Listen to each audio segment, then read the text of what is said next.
Is it on? It's on. Good evening from Kluane Lake, Canada, Yukon, Canada. We're back in Canada, heading home.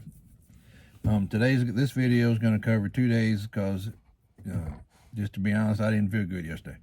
I had the Canadian cacas or the Valdez vermin, or I had something, but it was affecting me adversely, and I won't go into any more detail than that. But so today's going to cover our last day in Alaska, and then our trip down here to Kluane Lake through the bad section of road through, and we're just south of Destruction Bay now. What you got, Mama? Yeah, the road didn't seem quite as bad today. I don't know what it was, if we just were used to it. I'm not sure, but it just didn't seem as bad. Now, it was bad, but it just didn't seem as bad as the very first time that we come through. So I don't know, maybe we just knew, couldn't tell you, but we made pretty good time today, which was good. And now we're pulled over on the side of the road in front of Kluane Lake for the night, and then we're going to get up bright and early in the morning and head to Watson Lake. We're going to skip Whitehorse and head straight to Watson Lake tomorrow.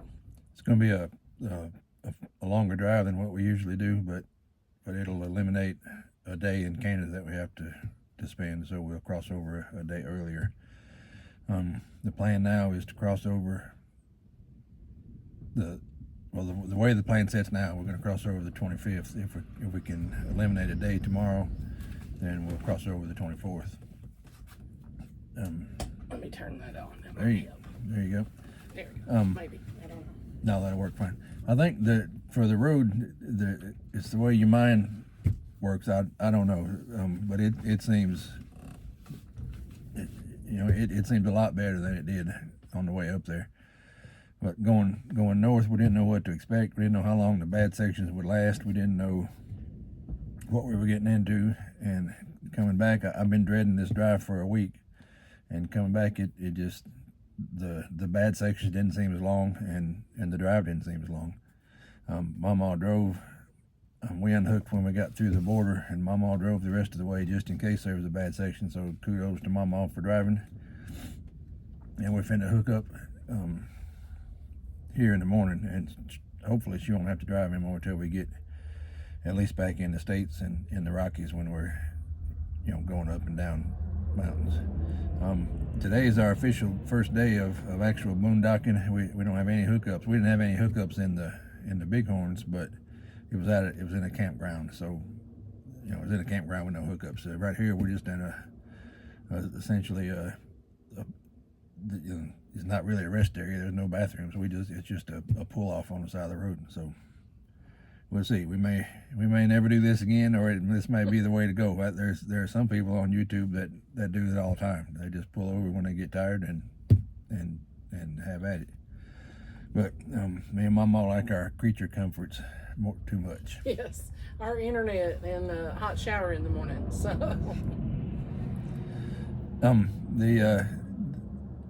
Alaska was amazing. Yes. It's the most beautiful place I've ever been, and the last full day sightseeing in Valdez was just incredible. We've been blessed. I don't know how many people have said that we're doing the trip that they want to do, that's their dream trip and what have you, and we've done it. So I'm not complaining a bit. I promise. But a lot of the YouTube videos make it look like there's a grizzly waving at you with a fish in his mouth in every creek, and there's a tree full of eagles every time you turn around, and it's just not that way, or it's not. That wasn't our experience. Yeah. God blessed us with the last day in Valdez with all kinds of things, but if it hadn't been for that, if you take that day out of it, we didn't see anything. Right. Other than beautiful places, but we didn't see anything animal wise. Yeah. So that was part of my goal anyway, to see at least a grizzly, fishing, and we got to see 4 of them. So we're thankful for that. Yes. What you got, Mama? Yes. We're going to do kind of a mini review, and I think we're going to start out with the best campground in Alaska that we stayed at, not the whole trip. We're going to do all that once we get home and do a whole trip campground review, and best place to eat that we thought, and best place for sightseeing and things like that. But we're just going to try to do a campground right now for in Alaska. And Papa, what was your favorite campground in Alaska? I have forgotten the name of it, but I think it's the one in Seward that we stayed at. It was a little out of town, and it was there was plenty of room between the sites. The bathrooms weren't as bougie as some of them, but it did the trick. I see Mama shaking her head. She didn't like that one, evidently. It was Silver Creek RV, and it was a beautiful campground. Yes, it was nice as far as the campground goes. Now, the bathrooms, they could have been cleaner. Now, most of the places that we've stayed in, I've had no complaints about the bathrooms. Some that I thought were going to be janky were not really janky. They were very nice, very clean, very clean. They maybe were dated, but they were very, very clean. This place could have used a good scrubbing. I'll just leave it there for you. My favorite campground in Alaska was the one in, I'm gonna say Seward, even though I said the bathrooms were janky. It was the prettiest campground that we stayed in. We stayed in 2 KOAs, one of them twice, one in Palmer twice. No bueno. Did not like it, not one bit. The showers in the bathroom was great. The laundry was janky. 3 out of 5 washers did not work. The dryers, there was only a couple working. And the sites were not all the way gravel. It was almost like silt, and fine silt. I'm still sweeping it out of the RV, and gravel. And I knew that. I'm not saying that because when you pull in somewhere, you're gonna get dirt in your RV. You are. I like to keep it as clean as I possibly can. So, but I am still sweeping it out. The one in Valdez, no, did not like it. Not one. No, did not. The sites were very, very narrow. In fact, Papa pulls up to our site, and I said, Papa, that's not a site. It just looked like, okay, it was like a tree here, and the fire pit was here. We didn't even look like the Kia was going to fit. So he's like, yeah. And so we were on around, we come back around and pulled in, and yep, that was our site. It was very muddy, very, and it just rained, and I get that, but there was no gravels whatsoever in our site. Hardly at all. More mud than gravels. And the mud stank. Let me just say, it was stinky mud, and no, I wasn't about that. The bathrooms, it was a nice touch that you could get a bath mat and put it outside your shower. Most places don't have that. It was a clean bath mat, and you just put it in a hamper and they'll wash it for you. We of course wear our shower shoes while we're showering and things like that, because that's not our home shower. But the bathrooms and the showers were all together for everybody. It was not separated like this is the men's building and this is the women's building, and there was no codes for the bathrooms on each. That, no, I did not agree with, and I don't like that. That may be how they do things up there, but I don't like that because, one, you just never know how people are. And I'm always, watch a lot of Dateline, so I'm always thinking about those things. But I just don't feel like that's good for if you had little kids, especially little girls, and they're in there taking a shower, and you may be right there, but then a man walks in. No, I just didn't agree with that. I just did not like that. So that's my rant on the KOAs for right now. What was your best place to eat? My best place to eat was Ray's Waterfront in Seward. It was delicious. I have to agree. That was the best place. Followed by was Fast Eddie's. I'm gonna say probably Fast Eddie's.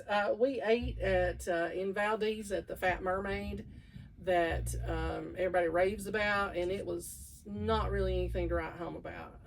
You know, we got a I got a chicken quesadilla, and it was good. You know, it was good. And then we got some boneless chicken wings that were really just boneless chicken, not breaded or anything like you would expect boneless chicken wings in a Asian barbecue sauce or something. And they were okay, but you know, it was nothing grand. I did not think. So yeah, Ray's Waterfront in Seward was the best, I thought.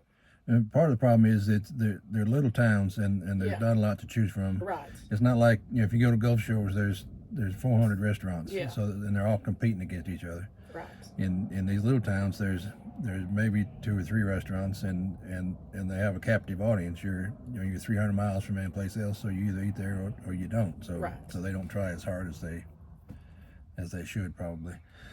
The campground that Mama was talking about, we were in site. They had very few pull through full hookup sites. So we were in site number 1 or site number 2, and site number 1 was occupied when we got there.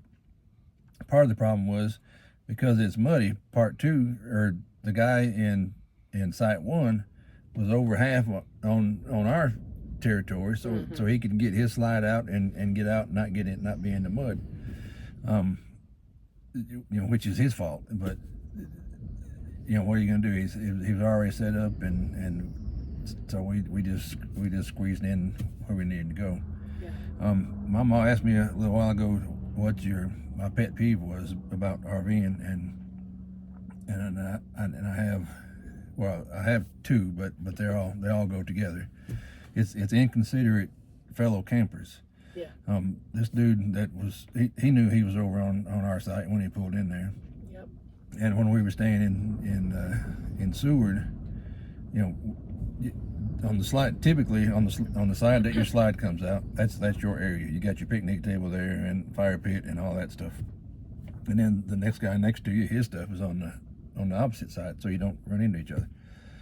But the site we were in Seward, people came in that evidently didn't know what they were doing, and they pulled their rig in, and when they put the slide out, it was hanging over our fire pit. So we couldn't have had a fire if we'd wanted one. We hadn't had a fire yet, but you know, I thought about having one that night, but we couldn't have had one if we had one. No.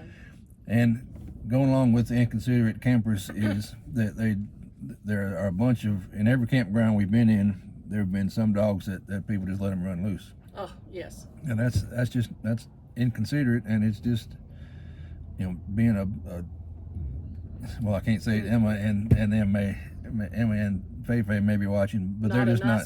They're not a nice person. We make sure that Henry is on a leash all the time.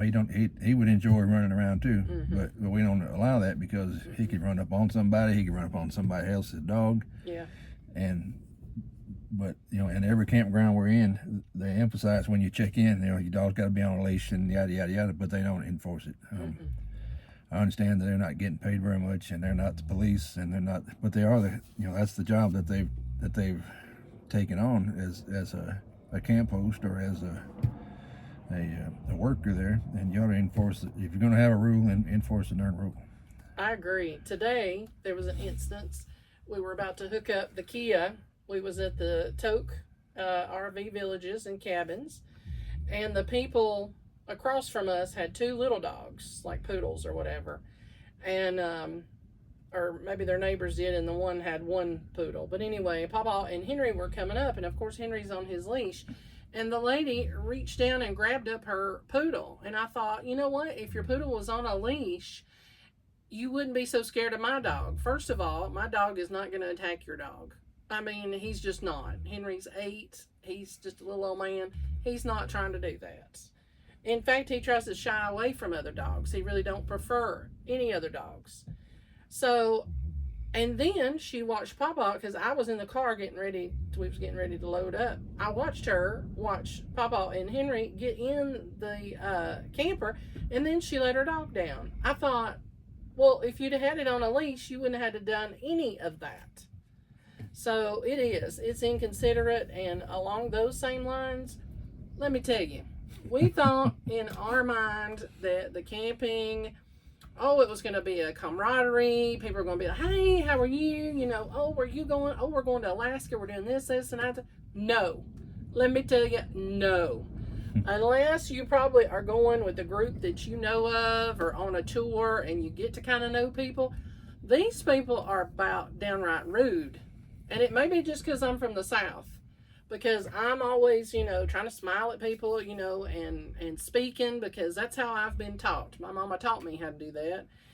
And these people are not. Papa said he spoke to somebody today and he barely grunted at him. So it's very strange to me why they're like that. And maybe it's where we are. Maybe if we're at a campground in Gulf Shores in the South, I bet it's going to be different, because we have met some people, haven't we, that are from the United States, like Kentucky and places like that, and they are very friendly. People from Texas, they will speak to you. But these other folks, I don't know. Get it together. Get it together and speak to somebody. It ain't going to hurt you. We bumped into some people here and there that, you know, that'll take the time and talk to you, and I've been accused, I ain't gonna say by who, of putting off a vibe sometimes. Just leave me alone, and I've, you said it, and well, but is I've, it not true? It is true, Okay, but okay. I've made a point to try to turn over that leaf and be different and be more open and talk more, which is way outside my comfort zone, but. And so what's happened is this. Every once in a while you'll find somebody that'll talk to you, but most often not. Coming up here, you know, every camper that went this way, I'd wave at them, and you'd be surprised that, you know, 1 out of 100 might wave back, but, you know, I don't know. That's neither here nor there. Okay, what's your favorite town in Alaska? I would say my favorite town would be Seward. I would say, if you don't count the wildlife sightings, my favorite town is Seward. Yes. I mean, I wouldn't even go so far as saying Valdez was my favorite town. It was my favorite place to go to find animals, to find the wildlife and things like that. Because we saw a lot of different kind of things. But Seward was my favorite town. It was cute.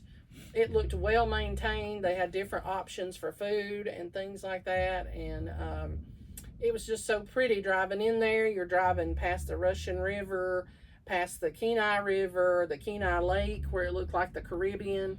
It was just so pretty, just so pretty there.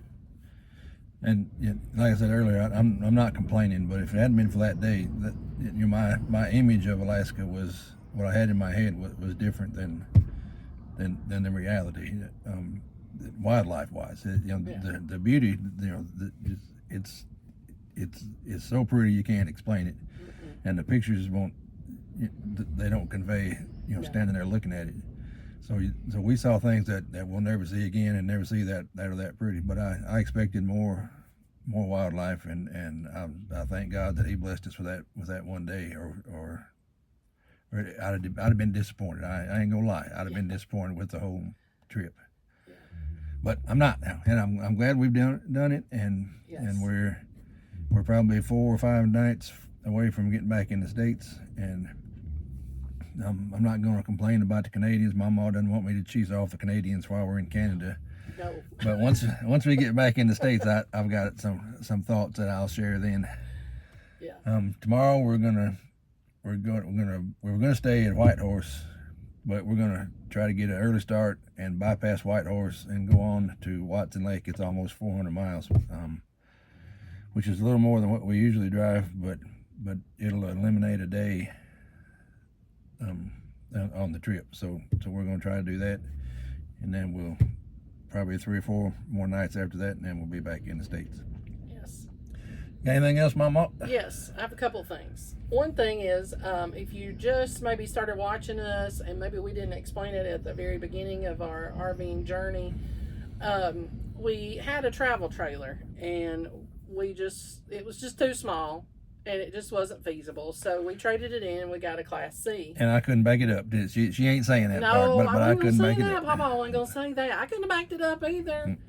Anyway, so we got a Class C, but people may not realize that the only trip that we took in the Class C was up to Tellico Plains for one night. And then we took off on our trip to Alaska. So when I say to you that we have put our feet to the fire, and as Papa said, took the granddaddy of all trips, just being novices, that's the truth right there. You know, and we'll touch more on things that have happened since we've had the Class C, and things that we didn't know what was going on, and they've, thank the good Lord, He has resolved them for us, and has kept His hand on us all the time. And you know, God is good all the time. And which leads me to this little story. I have my Bible. I had it in a book case, or in a book bag, and then I got it out and put it on my nightstand pretty early on in the trip, maybe the first 3 or 4 days in the trip. And all these rough roads and all the things, you know, and you hear about us talk about the roads and the RV shifting and a swaying. That Bible has not moved once, which lets you know about God's grace. And He's there for you, and He never wavers. So just letting you know about that. And you know, He's good all the time, and He's blessed us with doing all this, and we're glad we got to do it. And similar to that, this is the rainy season in Alaska, and we were in Alaska 11 days, and I think it rained most or part of the days for 8 of those days. Yeah. But the odd thing about it is the hard rains were either at night when we were stationary, Right. or it was in places where we were staying 2 nights and we weren't trying to drive during the rain. Yes, that's true. You can say that's a coincidence, but I think it's God winking at us and saying that, you know, it's a rainy season. It's been a rain, but I got you. Don't worry about it. Yes, exactly. Yes, that's very true. And you know, it's odd for me to say that because just because I struggle with my faith, and we may do another video about that. I don't know, but it's hard for me to feel that way. But I swear I can feel God's hand on us, protecting us. That's right. And it's just a different feeling, and I've never felt that before. That's good. Okay, here we go. God is good all the time. What else you got, Mama? That's it. I think we've talked about a lot tonight, and you know, our journey's not over yet, even though we're out of Alaska. We're going to try to go to Glacier, or we are going to go to Glacier and down through New Mexico and places like that, and just continue our little journey, and probably be home about the second week in September perhaps, and we'll have to get ourselves together and get ready for our Southern Odyssey. And Mama done got a Mexican place picked out in Albuquerque. Shoot, yeah, you know what? Mexican's my dish. I love it. From 4,000 miles away, she found us a place to eat. Well, you know, my mom likes to eat, so I love good food. So there we go. But that's all I got, I think. The shout out today is, I'm not going to reach it and mess everything up, but we got us a bunch of backpacking meals just for cases like this. Yes. And I had Mountain House pad thai chicken. Yes. And it's very good. I may be, here we are with no hookups, and I may be paying for it later. Yikes. But it was very good. So shout out to Mountain House and Emma and Feifei and Tyler and Shauna. Hello. And if there's nothing else, Mama, That's it. all right then, we'll see you down the road.